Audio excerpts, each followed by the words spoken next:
MK. Stalin out of control சொன்னாரு அமித்ஷாவையும் எல்லாரையும். இப்ப மு.க. ஸ்டாலின் அவுட் ஆஃப் கண்ட்ரோல் ஆயிட்டாரு. மு.க. ஸ்டாலின் ராஜினாமா செய்ய வேண்டும். வேலை வேண்டுமா? ப்ளூ ஓஷன் இருக்கிறது. 10th 12th டிப்ளமோ டிகிரி படித்தவர்களுக்கு உணவு, தங்குமிடம், இஎஸ்ஐ, பிஎஃப் இன்சூரன்ஸ் உள்ளிட்ட சலுகைகளுடன் அனுபவத்திற்கேற்ற நல்ல சம்பளம் 15,000 முதல் 30,000 வரை. பெண்களுக்கு முன்னுரிமை. 2,000க்கும் மேற்பட்ட வேலை வாய்ப்புகள் உள்ளன. இப்போதே தொடர்பு கொள்ளுங்கள். Blue ocean. வழக்கறிஞர்கள் லீகல் ஒப்பீனியன் கொடுத்திருக்கிறார்கள் மு.க. ஸ்டாலினுக்கும் செந்தில் பாலாஜிக்கும். It is better to resign. ஆக இன்று மாலை வியாழக்கிழமை 24ஆம் தேதி ஏப்ரல் மாலை அவர் ராஜினாமா செய்தாலும் செய்து விடலாம் என்று தான் டெல்லியில் பேச்சுகள் உலாவுகின்றன. கோபிநாத், அரசியலில் ஒரு தூண் விழுந்தாலே அடுத்த தூண் டக்குன்னு விழுந்துரும். அண்ணாமலை கூறியது கண்டிப்பாக நான் அண்ணா அறிவாலயத்திலிருந்து ஒரு செங்கலை பிடுங்கி விடுவேன் என்று. அவர் போய் லிட்டராக செங்கலை பிடுங்க போறாரு. செந்தில் பாலாஜி எடுத்து விட்டார்கள். அடுத்தது பொன்முடி எடுத்து விடுவார்கள், துரைமுருகன் எடுத்து விடுவார்கள், நேரு எடுத்து விடுவார்கள், ராஜகண்ணப்பன் எடுத்து விடுவார்கள், அனிதா ராதாகிருஷ்ணன் எடுத்து விடுவார்கள். ஆறு செங்கல் போச்சுன்னா கட்டமே பொப்புகள் விழுந்துரும். ஈடி என்னென்ன ஆயத்தப்படுத்திக்கிட்டாங்க, என்னென்ன ரெடி பண்ணிக்கிட்டாங்க, இப்ப அனுமதி கொடுத்ததுக்கு அப்புறம் இன்னும் என்ன மாதிரியான ஆக்ஷன்ஸ் ஈடி கிட்ட இருந்து எதிர்பார்க்கலாம்? திராவிட முன்னேற்ற கழக அமைச்சர்கள் 13 பேர் மீது சட்டம் துரத்தும், சட்டம் விடாது. எச்சரிக்கையாக இருப்பது நல்லது. திராவிட முன்னேற்ற கழக தலைவர்கள்.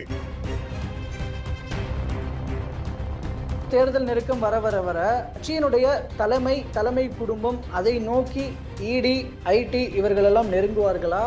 அதற்குரிய சாத்தியக்கூறுகள் எந்த அளவுக்கு தென்படுகிறதாக பார்க்கிறீங்க டெல்லி தகவல்களின் அடிப்படையில்? டெல்லி தகவல்கள்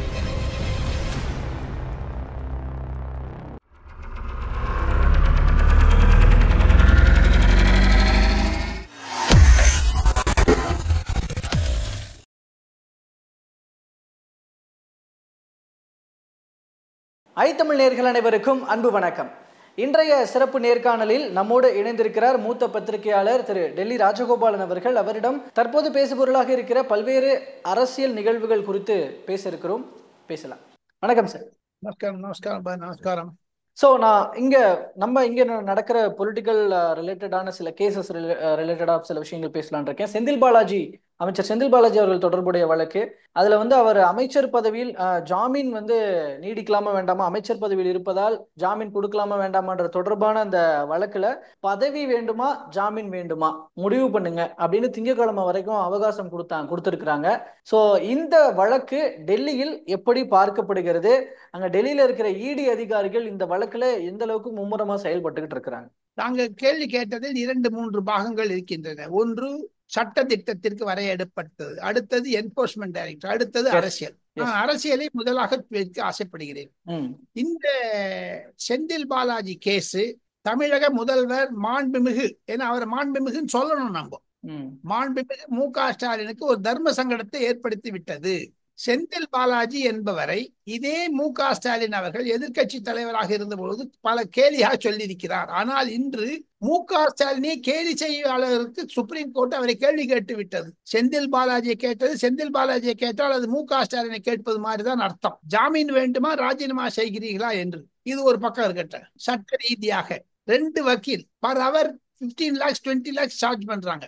முகுல் ரோத்தகி, கபில் சிப்பல், அபிஷேக் மனு சிங்கி, இது மாதிரி இருக்கக்கூடிய உயர் வழக்கறிஞர்களை வைத்து 5 மணி நேரம் 6 மணி நேரம் என்று சொல்லி கோடிக்கணக்கான ரூபாய்களை செலவழித்து, அரசாங்க பணத்தை செலவழித்து, அதுல பாருங்க, என்போர்ஸ்மெண்ட் டைரக்டரேட் எதிர்க்கிறதுக்கு செந்தில் பாலாஜி தரப்புல இருந்து ஒருத்தர், டிஎம்கே லாயர்ஸ் வேற ஒருத்தர்கள்.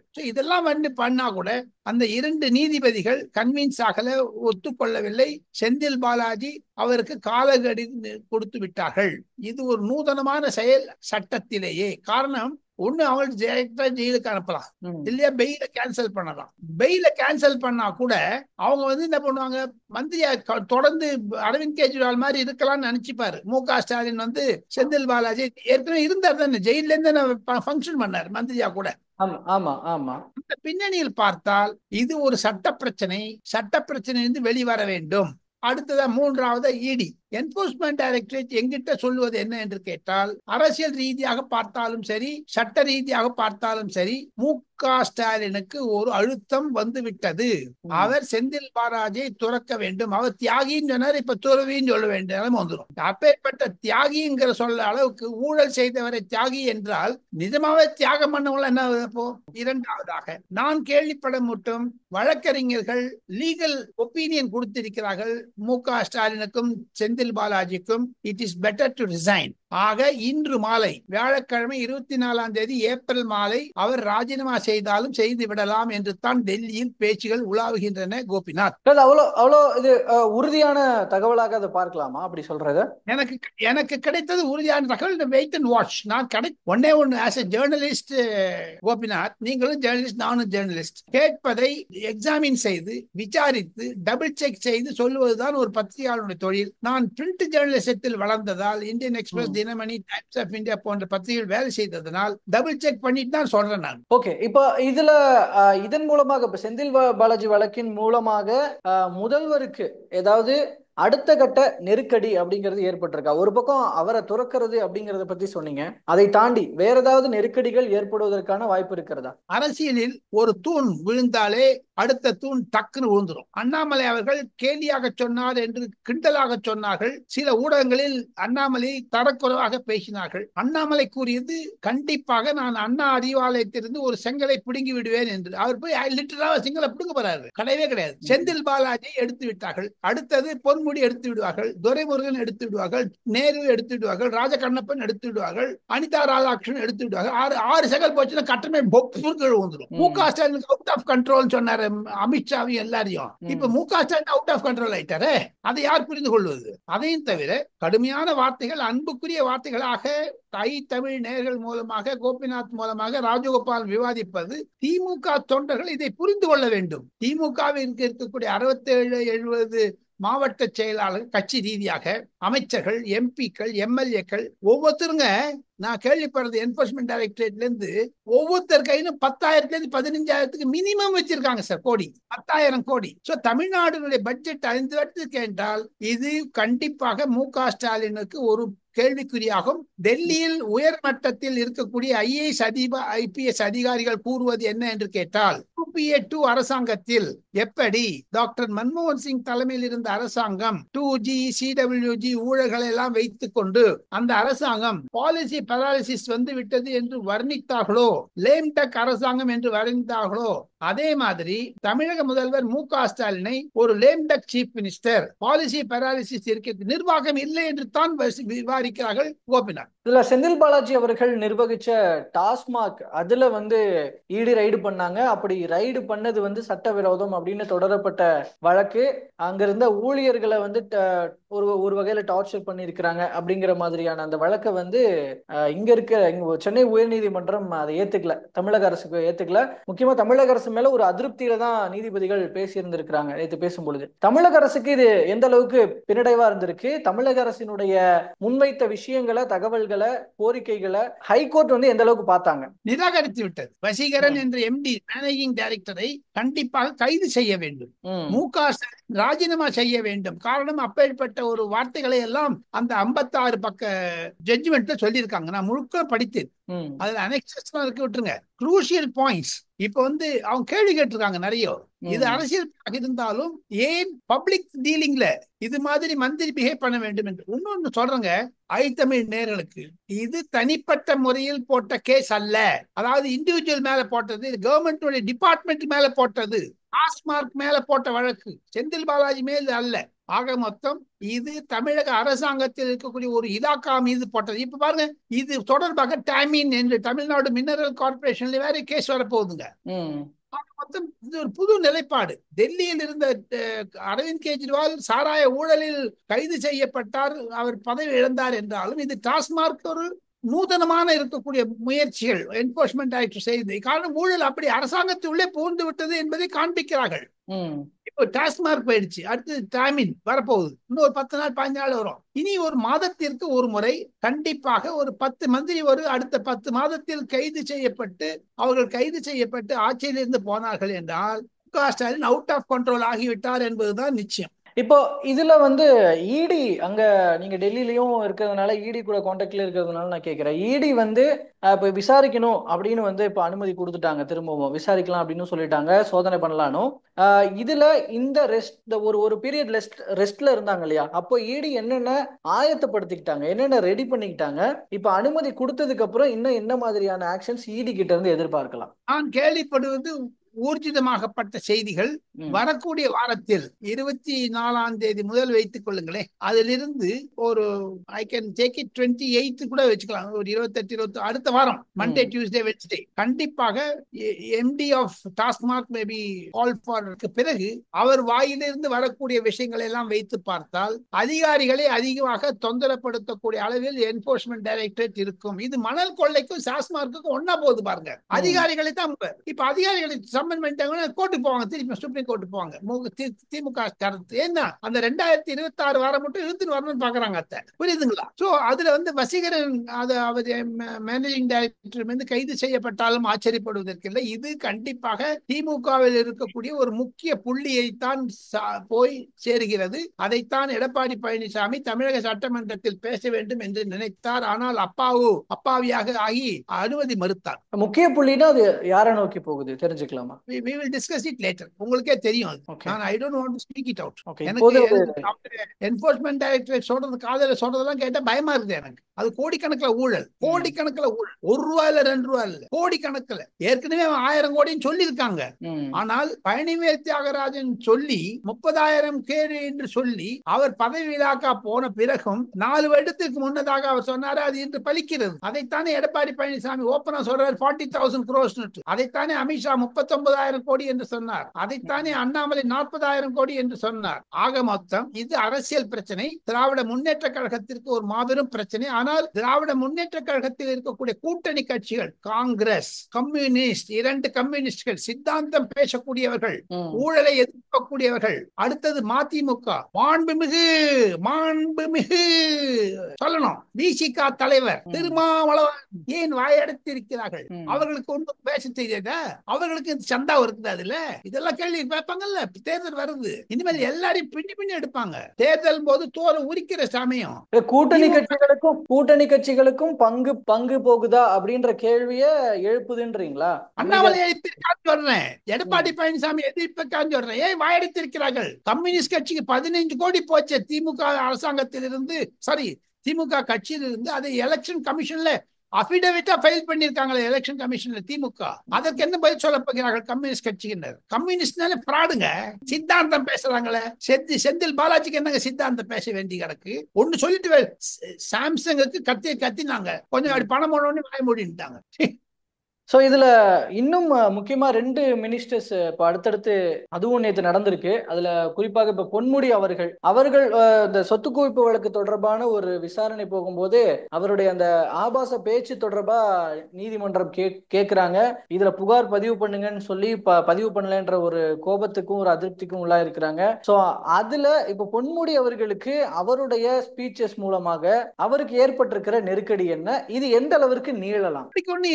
அவர் தொல்லை துண்டு போயிட்டே இருப்பார். அவருக்கு என்னாச்சு? நெருக்கடி மு.க. ஸ்டாலின் தானே. ஏன் சிரிக்கிறீங்க? காரணம் என்ன என்று கேட்டால் 2 அமைச்சர்கள் திமுகவில் பிரச்சனையில் மாட்டிக்கொண்டு சிக்கிக்கொண்டு தவிக்கிறார்கள். ஒன்று செந்தில் பாலாஜி, ஒன்று பொன்முடி. செந்தில் பாலாஜி கேட்டு கோர்ட் சொல்லியும் ராஜினாமா பண்ணல. பொன்முடி எஃப்ஐஆர் போடும் சொல்லி என்ஃபோர்ஸ் பண்ணல. இப்ப யார் கண்ட்ரோல்ல இருக்காங்க? மு.க. ஸ்டாலின் அவுட் ஆஃப் கண்ட்ரோல் இருக்காரா? அதை மு.க. ஸ்டாலின் பிரித்து சொல்ல வேண்டும். நாம் இருவரும் பேசுவதை திராவிட முன்னேற்ற கழக ஊழியர்களும் தலைவர்களும் புரிந்து கொள்ள வேண்டும். இதுதான் பொதுமக்களுடைய பிரச்சனை என்பது. அவர்களை கண் விழிக்க வைக்கிறோம் இந்த விவாதம் மூலமாக. அதை ஒதுங்கி போயிட முடியாது. இன்னைக்கு இல்லைன்னா நாளைக்கு ஒருத்தன் கேள்வி கேட்பாங்க. நீங்க பொது வாழ்க்கையில வந்துட்டீங்க ஸ்டாலின் அவர்களே, தாங்கள் மௌனம், இதுக்கெல்லாம் மௌனம் சாதிக்க கூடாது. ஸ்டாலின் அவர்களே தாங்கள் 2 பேருடைய ராஜினாமாவை ஏற்றுக்கொள்ளுங்கள். அவர்தான் வந்து கட்சி பதவியிலிருந்து நீக்கினாரு. அதற்கப்புறம் கட்சி பதவி நீக்கின பிரயோஜனங்க. அவர் வருத்தமும் தெரிவிச்சாரு. அவர் ஊழலாக செந்தில் பாலாஜி செய்தது, அமைச்சராக ஊழல் செய்திருக்கிறார், அவர் எடுத்துருங்க. இவர் வந்து பேசுறது மந்திரியா தானே பேசியிருக்காரு. ஒரு 10 பேர் கை தட்டினவங்க பேசிட்டு தன்னுடைய வாழ்க்கையை மாற்றிட்டாரு. ஆனா பொன்முடிக்கு அதெல்லாம் ஒண்ணு, அந்த தோல் மேல மழை பெஞ்சா அதெல்லாம் ஒண்ணு ஒட்டிக்காதுன்னு சொல்லுவாங்க. அந்த எருமாட்டு மேல தோல் அந்த மாதிரி எல்லாம் போட்டு தண்ணி ஸ்கின் இப்ப போட்டாம ஸ்கின் அவங்களுக்குலாம் they don't bother about it. Ponmudi வந்து கண்டிப்பாக இப்ப நேருறாங்க. ஒண்ணு ஒரு ஆழ்ந்தாக இருக்குது. 2026 பொது தேர்தல் அதெல்லாம் முட்டி கொள்ளுங்க, எல்லாம் ஒரு கார்னர் ஆகும் அது. ஓகே, இப்போ இதுல இன்னொரு விஷயமா அந்த அவர் மீது இருக்கிற அந்த இன்னொரு சொத்து குவிப்பு வழக்கெல்லாம் இருக்கு இல்லைங்களா, அதுலயும் கூட என்ன மாதிரியான ஏதாவது மீண்டும் பிரச்சனைகள் எழுவதற்கான வாய்ப்பு இருக்கிறதா ஏதாவது பாக்குறீங்களா? பொன்முடி அவர்களுக்கு வேறு சிக்கல்கள் ஏதாவது? அவருடைய குடும்பத்தினர், அவருடைய தம்பிகள் கண்டிப்பாக டிவிகே என்று சொல்ல ட்ரூ வேல்யூ ஹோம்ஸ், டிவிஹெச் என்று சொல்லக்கூடிய இடத்தில் என்போர்ஸ்மென்ட் டைரக்டரேட் பல ஆவணங்களை பெற்று டாக்குமெண்ட்ஸ் எடுத்திருக்கிறார்கள். அதில் ஒரு தம்பி கூடிய விரைவில் கைது செய்யப்பட்டாலும் ஆச்சரியப்படுவதற்கில்லை. இருப்பினும் அவருடைய மகன் அருண் நேரு என்பவர் பல சிக்கல்களை கே நேரு மீதான ரைடு தொடர்பாக சொல்றீங்க, அதை பத்தி சொல்றேன். அதையும் சொல்றேன் நான். பொன்முடி அதையும் சொல்றேன், இதையும் கே நேரு சொல்றேன். ஆக மொத்தம் 3-4 மந்திரி லைன்ல இருக்காங்களே. அது இப்போ ட்ரெயின்ல போனீங்கன்னா ரிசர்வேஷன் அகைன்ஸ்ட் கோட்டான்னு இருக்கும், உங்க பேர் இருக்குதான்னு பாப்பீங்க. இப்ப இருந்து பாருங்க ரிசர்வேஷன் அகைன்ஸ்ட் ஜெயிலிங், யார் யார் ஜெயிலுக்கு பாருங்க ஒரு ரிசர்வ் லிஸ்டே வந்துருச்சு பாருங்க. வரிசை ஒரு 7-8 மந்திரி வந்துட்டாங்க பாருங்க. அது மாதிரி 10 எம்பிக்கள் வந்துட்டா பாருங்க. இதுதான் ஒரு கஷ்டத்தை ஏற்படுத்தும். ஒரு அக்டோபர் நவம்பருக்குள்ள பாத்தீங்கன்னா இந்த பிரஷர் மு.க. ஸ்டாலின் மேல நிறைய வந்துருங்க. அமைச்சர் துரைமுருகன் அவருக்கு மீதான சொத்து குவிப்பு வழக்கு ஆக்சுவலி நேத்து ஒரு அறிவிப்பு, அப்புறம் இன்னைக்கு ஒரு அறிவிப்பு, இன்னைக்கு ஒண்ணு வந்திருக்குது. ஒரு 3.92 கோடி அந்த அளவுக்கான சொத்து குவிப்புக்கு நேத்து சொன்னாங்க. இப்ப வந்து ஒரு 1,40,00,000 அந்த சொத்து குவிப்புல இன்னைக்கு சொல்லியிருக்கிறாங்க. எதுல இருந்தெல்லாம் விடுவிக்கப்பட்டாங்களோ மீண்டும் அதுல வந்து அப்படிலாம் விடுவிக்க முடியாது, அதை ரத்து பண்ணி விசாரிக்கணும்னு சொல்லியிருக்கிறாங்க. அதுக்கு ஒரு கால வரையறையும் பிக்ஸ் பண்ணியிருக்கிறாங்க. இதன் மூலமாக இந்த வழக்குகள் திரும்பவும் ஸ்டார்ட் ஆகி வேகம் எடுக்கும்னு நம்ம எதிர்பார்க்க முடியுது. அதுல என்ன நடக்க வாய்ப்பு இருக்கு? அவர் அதில் கைது செய்யப்பட்டாலும் ஆச்சரியப்படுவதற்கில்லை. எதிலும் 84 வயதான முதியவர். சுப்ரீம் கோர்ட் போய் ஸ்டே வாங்கறதுக்கு பார்ப்பாங்க. காரணம் என்ன என்று கேட்டால் அந்த திமுகவில் இருக்கக்கூடிய சட்ட பிரிவு என்பது ஒண்ணு இருக்கு பாருங்க. நிறைய கேஸ் போட்டுட்டே இருப்பாங்க. 3 case district, high court, supreme court 3 கேஸ்ல போட்டுருவாங்க. ஒன்னு ரிலீஃப் கிடைக்கும். அது மாதிரி கால தாமதம் செய்வதற்காக இன்னும் 10 மாதத்தை ஒதுங்கி போவதற்காக சுப்ரீம் கோர்ட்டில் போனாலும் போகலாம். எது இருப்பினும் சட்டம் துரத்தும், சட்டம் விடாது. ஒன்னே ஒரு சின்னதா அவுட் ஆஃப் தி வேயா போய் நான் சொல்றேன். ஒன்னே 20 வருஷத்துக்கு முன்னாடி ஒரு கேஸ் வந்ததுங்க. ஒரு 10 வருஷத்துக்கு முன்னாடி உமா பாரதி வந்து சீஃப் மினிஸ்டர் இருந்தாங்க. 10 வருஷத்துக்கு மேலேயே தேசிய கொடியை அவமானம் செய்தார்கள் என்று 20 வருஷம் ஓல்டு கேஸ் சுத்தி அடிச்சது. அந்த அம்மாக்கு எது கத்தி போச்சு. காங்கிரஸ் தான் டிமாண்ட் பண்ணாங்க அம்மா ரிசைன் பண்ணணும்ட்டு. அந்த சட்ட சிக்கல்களில் மாட்டிக்கொண்டிருந்த உமா பாரதி ராஜினாமா செய்ய வேண்டிய நிலைமை வந்தது. முதலமைச்சர் மத்திய பிரதேஷ் மாதிரி. அது மாதிரியான தொடர்கள் திராவிட முன்னேற்ற கழக அமைச்சர்கள் 13 பேர் மீது சட்டம் துரத்தும், சட்டம் விடாது.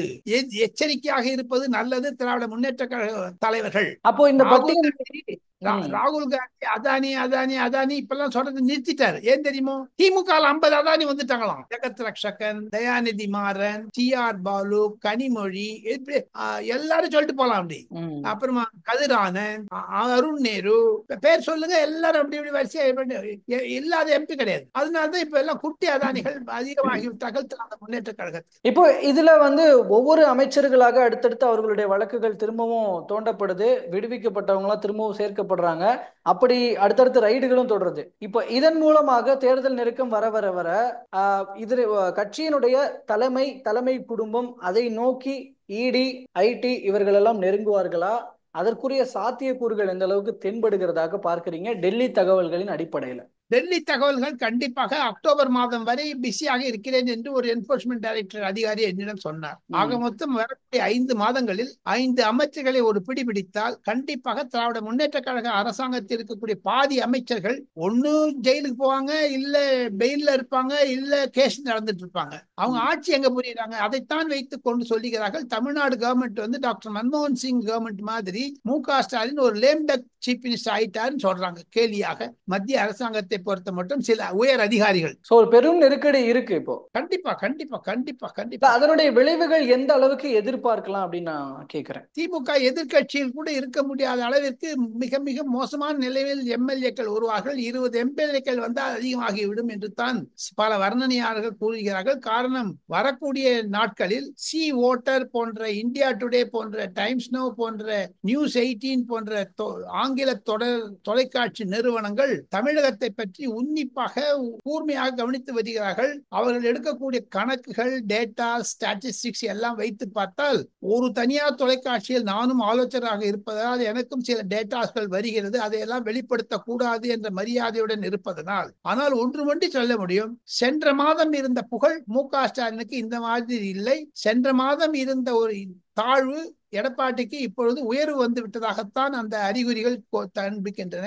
குறிப்பாக அதிமுக பாஜக வந்த பிறகு தமிழக அரசியலில் ஒரு சில மாற்றங்கள் வந்து விட்டதாகத்தான் அந்த ஸ்டாட்டிஸ்டிக்ஸ், அந்த ஒரு சைக்காலஜி கருத்து தெரிவிக்கிறது என்று நான் தாழ்மையுடன் சொல்ல முடியும் தமிழ் நேயர்களுக்கு. ஆனா இதெல்லாம் போலியாக கட்டமைக்கப்படுகிறது, தங்களுக்கு எதிராக வரும்போது போலியாக கட்டமைக்கப்படுகிறதுன்னு அவங்க சொல்றாங்களே, நீங்க சொல்ற தாழ்வு வரும் பட்சத்துல? Because it's a statistics will never speak lies. So finally sir, அப்ப 2026 எப்படி இருக்கும் எதிர்பார்க்கலாம்? திமுகவிற்கு ஆபத்தான நிலைமை, கடுமையான போட்டி. அதிமுகவும் கடுமையான போட்டியை தரும். குறிப்பாக மத்திய அரசாங்கம் திராவிட முன்னேற்ற கழகத்தை ஒரு குறி வைத்திருக்கிறார்கள். காரணம், கடந்த ஒரு மாதமாக திமுகவிற்கு நல்ல பெயர் கிடைத்தது ஆங்கில தொலைக்காட்சிகள், ஆங்கில ஊடகங்கள், ஆங்கில பத்திரிகைகளில். ஆனால் இந்த செந்தில் பாலாஜி, துரைமுருகன், பொன்முடி, கே.என். நேரு, அனிதா ராதாகிருஷ்ணன், கே.எஸ்.ஆர். ராமச்சந்திரன், பெரியசாமி, போர்சாமி, எல்லாம் ஒரு 7 ஏடிஎம்கேல வந்த மந்திரி பெயரெல்லாம் வந்துடுச்சதுனால திமுகவிற்கு அவர் பெயர் வட இந்திய தொலைக்காட்சிகள் வர ஆரம்பித்து விட்டது. ஊழல் கட்சி, இந்துக்களுக்கு எதிரான கட்சி என்ற பெயர் வந்து விட்டது திமுகவில். சோ இதெல்லாம் எலெக்ஷன்ல பிரதிபலிக்கும் அப்படின்றத பொறுத்து பார்க்கலாம். பல்வேறு தகவல்களை பகிர்ந்து கொண்டமைக்கு நன்றிங்க சார்.